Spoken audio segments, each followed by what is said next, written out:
Hello दोस्तों, आज मैंने बनाया है आटे और मैदे से बने हुए बेक किए हुए बिस्किट। बहुत ही टेस्टी और काफ़ी हेल्दी हैं ये मैंने गेहूं के आटे से बनाया है और इसमें 2 चम्मच मैंने मैदे का यूज़ किया है। और ये काफ़ी हेल्दी भी है और इसमें फाइबर से भरपूर है ये बिस्किट।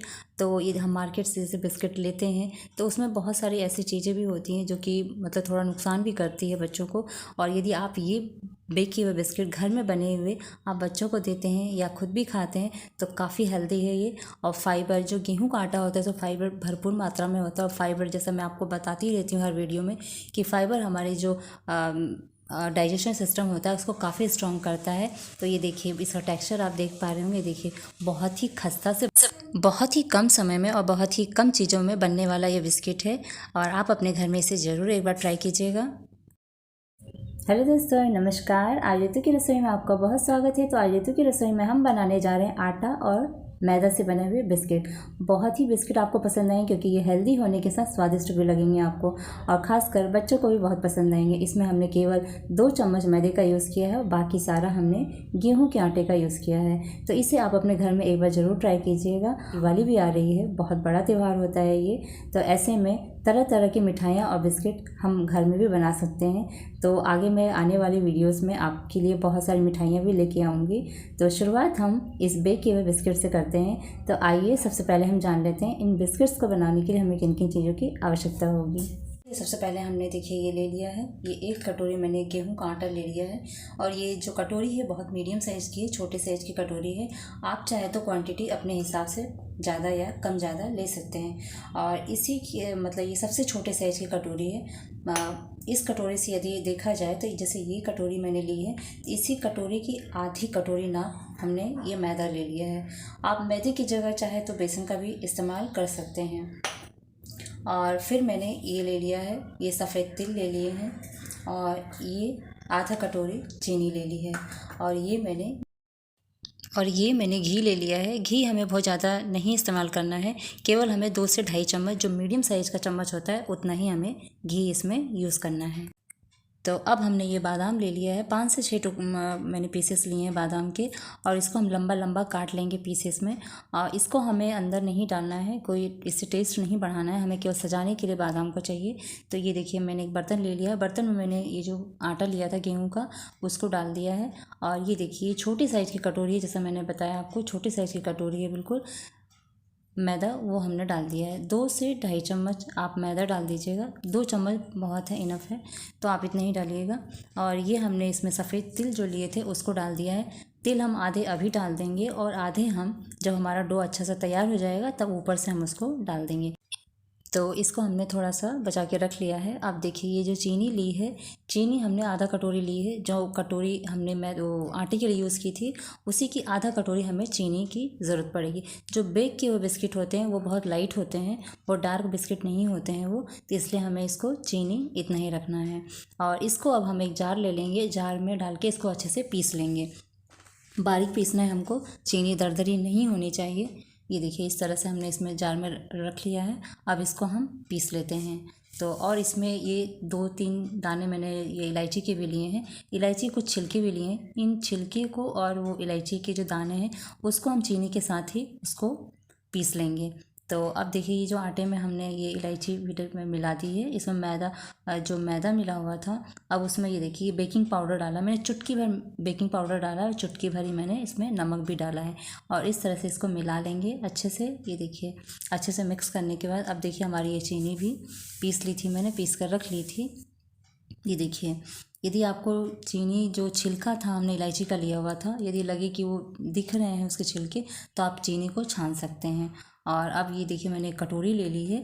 अब कटोरी में हम जो घी था वो ले लेंगे। ये सबसे छोटे साइज़ की कटोरी मैंने ली थी, इससे ज़रा सी कटोरी खाली थी। और इस तरह से ये देखिए फेंट लेंगे हम घी को। ये चम्मच के हेल्प से हमने इसको फेंट लिया है। और जब इसके दाने ख़त्म हो जाएंगे, जब तक दाने नहीं ख़त्म होंगे तब तक हमें इसको घी को फेंटना है। तो इस तरह से देखिए, जैसा आप देख पा रहे होंगे घी के जो दाने हैं वो अब निकल चुके हैं और घी हमारा बड़ा अच्छे से मेल्ट हो चुका है, चिकना हो चुका है। तो इसी स्टेज पर हमें अब इसको, ये देखिए बहुत अच्छे से, जैसे मैं आपको दिखा रही हूँ, इस तरह से ये अच्छे से मिक्स हो चुका है, इसके दाने हट चुके हैं। अब हम ये जो चीनी पीस के रखी थी हमने, ये हम इसमें डाल देंगे, ये इस तरह से। अब चीनी को भी डाल के हमें बहुत अच्छे से घी में इसको अच्छे से मिक्स कर देना है, जब तक कि एक अच्छे से डो की तरह तैयार ना हो जाए। ये इस तरह से देखिए, और इस तरह से आप थोड़ी 1 से 2 मिनट तक करते रहेंगे तो ये अच्छे से ये बनने लायक हो जाएगा। ये देखिए इस तरह से अच्छे से ये मिक्स हो चुका है, चीनी और ये जो घी लिया था हमने।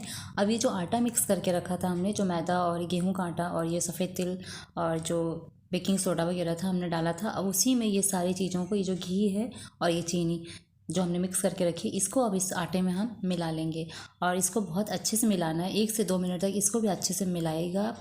जैसे हम मोयम डालते हैं किसी भी, जो भी कोई रेसिपी हम बनाते हैं उसमें मोयम डालते हैं तेल का या घी का, तो उसी तरह से हमें इसको भी अच्छे से मिक्स कर लेना है। ये देखिए इस तरह से 1 से 2 मिनट तक आपको इसमें थोड़ा टाइम देना पड़ेगा, तो अच्छे से ये मिक्स हो जाएगा। ये देखिए इस तरह से आपको हाथों से मल मल के अच्छे से मिक्स कर लेना है।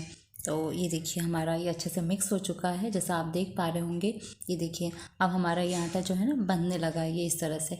इसका मतलब ये है कि हमारा जो जो सारी चीज़ें हमने मिलाई थी, मोयम डाला था, घी डाला था, इसमें बहुत अच्छे से ये मिक्स हो चुका है। एक एक दाने में आटे के हमारे ये अच्छे से मेल्ट हो चुके हैं सारी चीज़ें।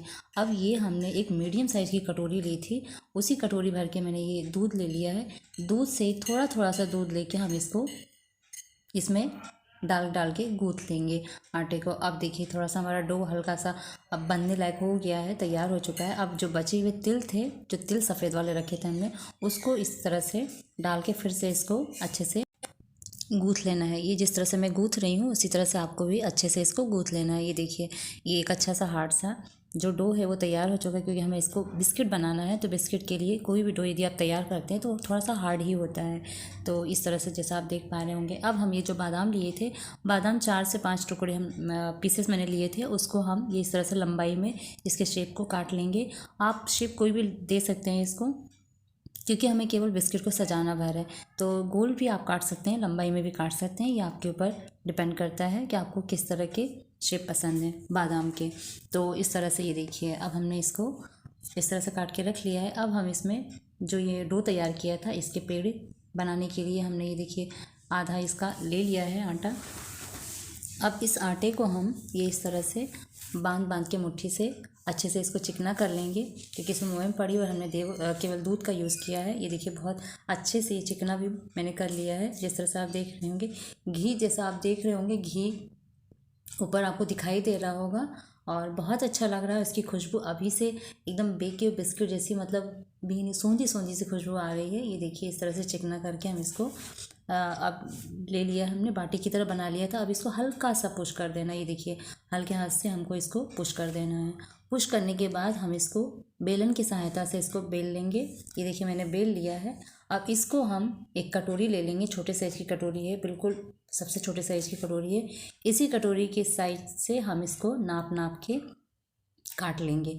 आपके पास यदि कटर हो तो आप उससे भी काट सकते हैं, या फिर आप ग्लास हो तो घर में छोटे साइज का हो उससे भी आप काट सकते हैं। ये इस तरह से देखिए हम काट काट के साइड से अब जो बचे हुए आटा है उसको भी हटा देंगे, और फिर जो दोबारा हम बिस्किट तैयार करेंगे उसमें इन आटों को ले लेंगे। ये देखिए इस तरह से हमारा एक शेप गोल सा अच्छा सा तैयार हो चुका है। उसकी थिकनेस भी आप देख पा रहे होंगे, इतना ही थिक हमें इन बिस्किटों को रखना है। अब ये बादाम जो काट के रखे थे हमने, अब इस पर हम बीच बीच में एक एक बादाम के टुकड़ों को इस तरह से रख के इसको बेक करेंगे। ये देखिए इस तरह से देखने में बहुत सुंदर दिख रहा है, बहुत अच्छा लग रहा है। ये देखिए, और जैसे आपको सफ़ेद तिल भी इसमें दिख रहे होंगे, इसमें जिसका जो टेक्सचर होता है ना, एक तिल जो होता है ना, थोड़ा गर्माहट भी रहती है। इसे ठंडी का मौसम आ गया है तो तिल खाने से थोड़ा सा शरीर में गर्माहट भी बनी रहती है, और हड्डियों के लिए बहुत अच्छा होता है तिल। और दूसरी चीज़, अब देखिए दूसरा पीस भी मैं इस तरह से काट रही हूँ। ये देखिए, और किनारे से आटे को हटा के अब जो दूसरा हम बिस्किट तैयार करेंगे उसमें इस बचे हुए आटे को उसमें मिला के और दूसरा फिर हम बिस्किट तैयार करेंगे। इस तरह से आप चाकू से भी हटा के वो आसानी से निकल जाता है। आप चाहें तो अब इसमें भी देखिए बादाम हम इसमें लगा देंगे इस तरह से। ये देखिए इस तरह से हमने लगा दिया है, और ये देखिए इस तरह से लगा दिया। इसी तरह से आप बाकी सारे पीसेस इस तरह से बना बना के काट काट के रख लीजिएगा। तो ये ईज़िली आप उठाएंगे किसी भी चीज़ पे यदि बनाते हैं तो वो ईज़िली निकल जाता है, उसमें वो चिपकते नहीं क्योंकि ऑलरेडी उसमें बहुत घी लगा हुआ होता है, तो वो निकल आते हैं आसानी से, तो उसमें डरने की बात नहीं है। और ये देखिए मैंने ओवन ले लिया है, ये बाटी वाला ओवन है, इसमें बाटी में बनाती हूँ और इसी पे मैंने ये बिस्किट को रख दिया था। और इस पे ये जो एल्युमिनियम का मैंने प्लेट ली थी, मेरे पास प्लेट रखी हुई थी, उस पर मैंने घी लगा दिया था और घी लगाने के बाद मैंने इस पर रख दिया था बेक करने के लिए। ये देखिए अब ये बेक हो चुके हैं। अब ये देखिए नीचे से आपको दिख पा रहे होंगे कि ये लाल लाल से दिख रहे हैं, तो इसका मतलब है कि हमारे बिस्किट बहुत अच्छे से बेक हो चुके हैं। अब ये देखिए, तो इसकी आवाज़ से ही आपको समझ में आ गया होगा कि बहुत सॉफ्ट बने हैं ये और काफ़ी खस्ता टाइप के बने हुए हैं, बहुत टेस्टी बने हुए हैं। इसकी जो खुशबू उठ रही है ना सौंधी सौंधी से, मन हो रहा है कि अभी खा लें, और बहुत टेस्टी हैं। आप इस बिस्किटों को एक बार अपने घर में ज़रूर ट्राई कीजिएगा। ये देखिए, ये दूसरा भी मैं आपको तोड़ के दिखाती हूँ। तो इसकी जालियाँ आप देख पा रहे होंगे, ये देखिए बहुत ही क्रिस्पी से हैं, बहुत ही टेस्टी हैं, बिल्कुल मार्केट जैसे। आप इनको यदि घर में बनाएंगे तो बिल्कुल मार्केट जैसे ये बिस्किट आपको लगेंगे। तो ये देखिए इसका टेक्सचर, इसकी जो देखने में, आप जो चीज़ भी यदि हम बनाते हैं, यदि कोई भी चीज़ यदि वो देखने में अच्छी होती है तो नेचुरल चीज़ है कि आप खाने में भी आपको उतनी ही वो स्वाद देगी। बहुत टेस्टी बने बिस्किट, देखिए उसका टेक्सचर देखिए, बहुत अच्छे दिख रहे हैं, बहुत सुंदर दिख रहे हैं बिस्किट। गेहूं के आटे के, इसलिए काफ़ी हेल्दी भी हैं, बच्चों के लिए भी और बड़ों के लिए भी। तो आप कहीं से भी घूम फिर के आते हैं, आपको प्यास लगी है, तो आप सबसे पहले इन बिस्किट्स को, यदि घर में बने हुए, सबसे पहले आप इन्हीं को ढूंढेंगे। और एक बार आप इन बिस्किट्स को अपने घर में ज़रूर बनाकर देखिएगा, ट्राई कीजिएगा। तो ये बेक किए हुए बिस्किट आपको कैसे लगे आप ज़रूर बताइएगा कमेंट करके, और मेरे चैनल को please please subscribe, like, share ज़रूर करिएगा। Thank you.